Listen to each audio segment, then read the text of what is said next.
तो चलिए आज हम किंगडम प्रोटिस्टा के बारे में पढ़ते हैं। कुछ इम्पॉर्टेंट पॉइंट है उनको कवर करते हैं।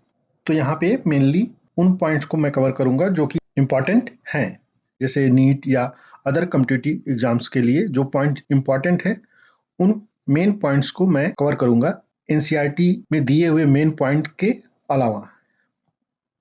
तो सबसे पहले प्रोटिस्टा टर्म किसने दिया था? अर्नस्ट हैकेल ने दिया था। प्रोटिस्टा में क्या है? इसमें इसमें सभी यूनिसेलुलर यूकैरियोटिक माइक्रो ऑर्गेनिजम्स हैं। यूकैरियोटिक का मतलब क्या होता है कि इसमें सेल में जो न्यूक्लियस होता है वो वेल डिफाइंड होता है, मेम्ब्रेन बाउंड स्ट्रक्चर होता है और इसमें अदर मेम्ब्रेन बाउंड ऑर्गेनल्स भी पाए जाते हैं।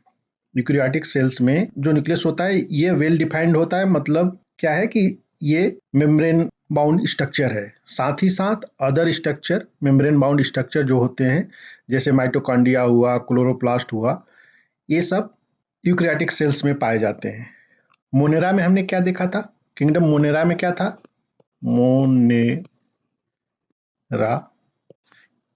किंगडम मोनेरा में क्या था? यूनिसेलुलर तो थे लेकिन प्रोकैरियोट थे, यूकैरियोट नहीं थे, प्रोकैरियोट थे मोनेरा में। प्रोकैरियोट में क्या होता है? मेम्ब्रेन बाउंड ऑर्गेनेल्स नहीं पाया जाता और न्यूक्लियस भी वेल डिफाइंड नहीं होता है, उसमें न्यूक्लियाइड पाया जाता है। तो बेसिक डिफरेंस यूकैरियोट और प्रोकैरियोट में यही होता है कि प्रोकैरियोट में न्यूक्लियस और मेम्ब्रेन बाउंड ऑर्गेनेल्स एब्सेंट होते हैं और यूकैरियोट में वेल डिफाइंड न्यूक्लियस पाया जाता है, साथ ही साथ मेम्ब्रेन बाउंड ऑर्गेनेल्स पाए जाते हैं। तो ये मेजर डिफरेंस होता है। और माइक्रो ऑर्गेनिज्म क्या होते हैं? माइक्रोस्कोपिक ऑर्गेनिज्म को जनरली माइक्रो ऑर्गेनिज्म कहते हैं। इनको माइक्रोस्कोप की सहायता से हम देख सकते हैं, इसीलिए इनको माइक्रो ऑर्गेनिज्म कहते हैं। अगर आप देखेंगे माइक्रोब्स, जैसे आप देखेंगे कॉलोनियल माइक्रोब्स हैं, जैसे एक सेल हुआ, लेकिन ये सेल कई डिफरेंट सेल्स जब आपस में मिलकर कॉलोनी बनाते हैं, तो अगर हम इस कॉलोनी को हम देखें तो हम नेकेड आई से हम इनको देख सकते हैं। तो इसका ये मतलब नहीं कि हम इनको नेकेड आई से देख ले रहे हैं तो ये माइक्रो ऑर्गेनिज्म नहीं है, क्योंकि इनका जो बेसिक यूनिट है मीन्स इंडिविजुअल सेल्स है, इनको देखने के लिए, इंडिविजुअल सेल्स को देखने के लिए हमें माइक्रोस्कोप की आवश्यकता पड़ती है, इसीलिए इनको माइक्रो ऑर्गेनिज्म कहते हैं।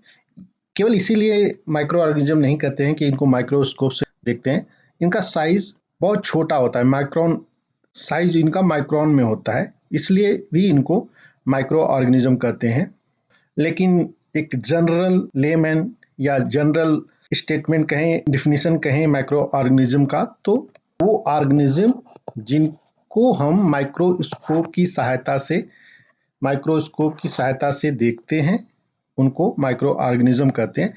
यह डिफिनीशन एक जनरल डिफिनीशन है, कंप्लीट डिफिनीशन नहीं है, क्योंकि अगर आप देखेंगे जो निमेटोड हैं, एनिमल के पैरासाइट होते हैं, निमेटोड्स होते हैं, प्लेटीहेल्मिन्थेस जो ह्यूमन में पैरासाइट पाए जाते हैं, वो काफ़ी बड़े होते हैं, मल्टीसेलुलर होते हैं, उनको भी माइक्रो ऑर्गेनिज्म या माइक्रोब्स कहते हैं। तो माइक्रो ऑर्गेनिजम्स हों या माइक्रोब हैं, उनको हम माइक्रोब या माइक्रो ऑर्गेनिज्म इसलिए कहते हैं कि उनका साइज बहुत छोटा होता है और माइक्रोस्कोप की हेल्प से इनको देखा जाता है।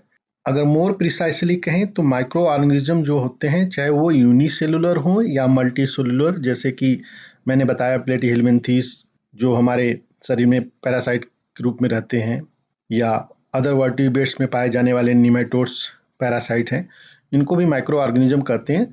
तो डिफरेंस क्या होता है नॉर्मल ऑर्गेनिज्म और माइक्रोब में, कि जो माइक्रो ऑर्गेनिज्म होते हैं या माइक्रोब होते हैं उनमें टिश्यू ऑर्गेनाइजेशन नहीं होता। क्या नहीं होता उसमें? उनमें टिश्यू जो होता है ये ऑर्गेनाइज्ड नहीं होता है, मतलब टिश्यू फॉर्मेशन नहीं होता है माइक्रो ऑर्गेनिज्म में या माइक्रोब्स में। जबकि नॉर्मल जो ऑर्गेनिज्म होते हैं, मल्टीसेलुलर होते हैं उनमें टिश्यू ऑर्गेनाइजेशन प्रॉपर होता है। तो अगर कोई माइक्रोब मल्टीसेलुलर है तो एक डिफरेंस नॉन माइक्रोब जो कि मल्टीसेलुलर है उसमें यही है कि जो मल्टीसेलुलर माइक्रोब्स होते हैं उनमें टिश्यू ऑर्गेनाइजेशन नहीं होता है। तो यहाँ पे बस इतना जान लीजिए कि माइक्रोब्स या माइक्रो ऑर्गेनिज्म वो होते हैं जिनको हम माइक्रोस्कोप की सहायता से देख सकते हैं। क्योंकि ये यूनिसेलुलर है तो सिंगल सेल होंगे ही होंगे, तो मोस्ट ऑफ प्रोटिस्टन्स जो हैं, प्रोटिस्टा के मेंबर्स जो हैं वो single cell free living organism हैं।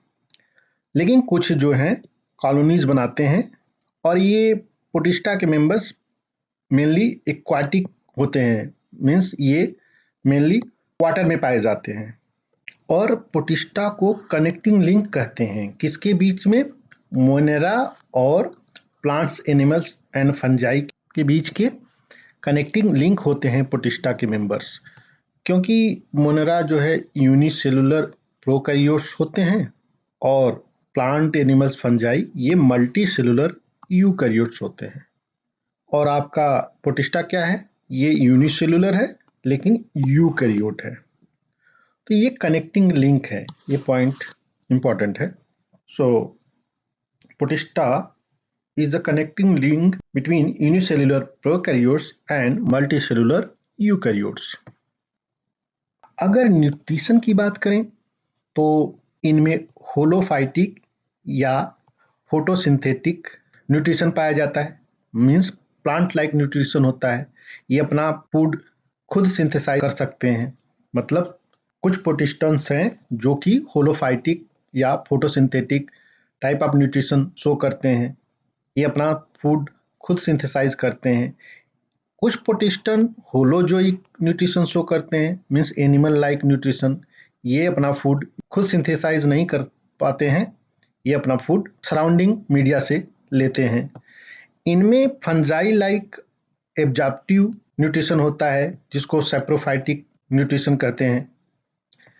कुछ जो होते हैं वो मिक्सोट्रॉपिक न्यूट्रिशन शो करते हैं, मतलब ये both holophytic and holozoic nutrition show करते हैं या सेप्रोजोइक न्यूट्रिशन। और जहाँ तक बात सेप्रोफाइटिक और सेप्रोजोइक की है तो इसमें बेसिक डिफरेंस होता है, सेप्रोजोइक और सेप्रोफाइटिक में बेसिक डिफरेंस होता है।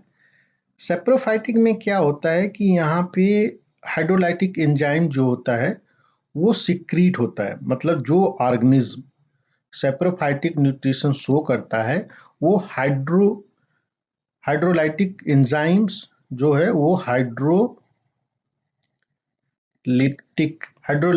एंजाइम्स को सिक्रीट करता है डिकेइंग मैटर्स पे, डिकेइंग ऑर्गेनिक मैटर्स पे। और ये एंजाइम जो है डिकेइंग मैटर को ब्रेक कर देता है, तोड़ देता है, उससे जो न्यूट्रिएंट मिलता है वो फिर सेप्रोफाइटिक ऑर्गेनिज्म लेता है। तो अगर जैसे मान लीजिए ये डिकेइंग ऑर्गेनिक मैटर है और ये एक ऑर्गेनिज्म है, ठीक है, ये सेप्रोफाइटिक है, मान लीजिए ये सेप्रोफाइटिक है, तो ये क्या करेगा, ये हाइड्रोलाइटिक एंजाइम इस पे सिक्रीट करेगा, हाइड्रोलाइटिक एंजाइम इसको ब्रेक डाउन कर देगा, ठीक है। जैसे प्रोटीन इसमें होगा, डिकेइंग मैटर है, प्रोटीन है, प्रोटीएजेस क्या करेंगे, प्रोटीन्स को ब्रेक कर देंगे, अमीनो एसिड हो जाएगा। उसी तरह से लिपिड्स हैं तो लाइपेज जो होंगे तो वो लिपिड्स को ब्रेक डाउन कर देंगे, न्यूक्लियस जो होंगे वो न्यूक्लिक एसिड को ब्रेक डाउन कर देंगे। तो उनसे जो न्यूट्रिएंट्स मिलेगा जैसे अमीनो एसिड हुआ या फैटी एसिड हुआ, ये सब क्योंकि ये सराउंडिंग में है, ठीक है, तो ये सब जो न्यूट्रिएंट्स होगा इसको ये सेप्रोफाइटिक ऑर्गेनिज्म जो है एब्जॉर्ब कर लेगा। तो ये सेप्रोफाइटिक कंडीशन है, ये सेप्रोफाइटिक न्यूट्रिशन है। सेप्रोजोइक में क्या होता है, मान लीजिए ये एक ऑर्गेनिज्म है, उसका एक मान लीजिए सेल सरफेस है, सॉरी ये सेल सरफेस है ऑर्गेनिज्म का, ठीक है, ये ऑर्गेनिज्म है, मैं रफली इसे बना रहा हूँ, ये सेल सरफेस है और ये आपका सराउंडिंग है, ठीक है, मतलब ये ऑर्गेनिज्म जो है इस सराउंडिंग में है। तो इस सराउंडिंग में न्यूट्रिएंट्स मान लीजिए है, ठीक है, इस सराउंडिंग में मान लीजिए सराउंडिंग में ये न्यूट्रिएंट, ये न्यूट्रिएंट्स इस सराउंडिंग में ये न्यूट्रिएंट्स हैं। जो सेप्रोजोइक ऑर्गेनिज्म है वो क्या करेगा, डायरेक्ट इसको इनगल्फ कर लेगा। ये जो न्यूट्रिएंट है इसको डायरेक्ट इनगल्फ कर लेगा। ये न्यूट्रिएंट्स जो है डायरेक्ट इनगल्फ हो जाएंगे सेप्रोजोइक ऑर्गेनिजम्स के द्वारा, और फिर ये अपने सर्वाइवल के लिए यूज करेगा। तो सेप्रोजोइक जो होते हैं वो हाइड्रोलिटिक एंजाइम्स सिक्रीट नहीं करते हैं। सेप्रोफाइटिक में क्या है, ऑर्गेनिज्म जो है इसने हाइड्रोलिटिक एंजाइम जो है, ब्रेक डाउन करने वाले एंजाइम जो हैं उनको पहले सिक्रीट किया, फिर डेड ऑर्गेनिक मैटर जो है उसको ब्रेक डाउन ये एंजाइम्स करते हैं, उसके बाद जो न्यूट्रिएंट्स मिलता है उसको ऑर्गेनिज्म एब्जॉर्ब करता है। तो ये फाइटिक और एक जोइक। तो जोइक एनिमल लाइक, ये होलोजोइक है, ये सेप्रोजोइक है, और ये होलोजोइक। होलोजोइक में एनिमल भी तो अपना डायरेक्ट इंजेस्ट करते हैं फूड को, उसी तरह से सेप्रोजोइक में भी ये डायरेक्ट न्यूट्रिएंट्स को सराउंडिंग से इंजेस्ट करते हैं। तो ये डिफरेंस बेसिक है सेप्रोजोइक और सेप्रोफाइटिक में। सोचा कि मैं आपको बता दूं जिससे कि आपको कंफ्यूजन ना हो। पोटिस्टा रिप्रोडक्शन बोथ एसेक्सुअली और सेक्सुअली रिप्रोडक्शन करते हैं। सेक्सुअल रिप्रोडक्शन में जाइगोट बनता है, फिर जाइगोट से न्यू ऑर्गेनिज्म डेवलप होता है। कुछ पोटिस्टन्स में फ्लैजेला या सिलिया पाया जाता है, जबकि कुछ में नहीं पाया जाता। पोटिस्टन की बात करें तो मेनली 5 ग्रुप्स हैं, जैसे क्राइसोफाइट्स हुए, डायनोफ्लैजिलेट्स हुए, यूग्लिनोइड्स हुए, स्लाइम मोल्ड्स हुए और प्रोटोजोन्स। ये 5 मेन ग्रुप्स हैं जिनको पोटिस्टा में रखा गया है। दी ओवरऑल व्यू है कि पोटिस्टा यूनिसेलुलर यूकैरियोटिक माइक्रो ऑर्गेनिज्म होते हैं, और ये कनेक्टिंग लिंक हैं यूनिसेलुलर प्रोकैरियोट्स और मल्टीसेलुलर यूकैरियोट्स के बीच के, और इसमें पोटिस्टा में ये 5 मेन ग्रुप्स रखे गए हैं। हम इनको 1 बाय 1 आगे पढ़ेंगे। लाइक, शेयर और सब्सक्राइब करें स्टडी क्लिक को। थैंक यू, धन्यवाद, जय हिंद।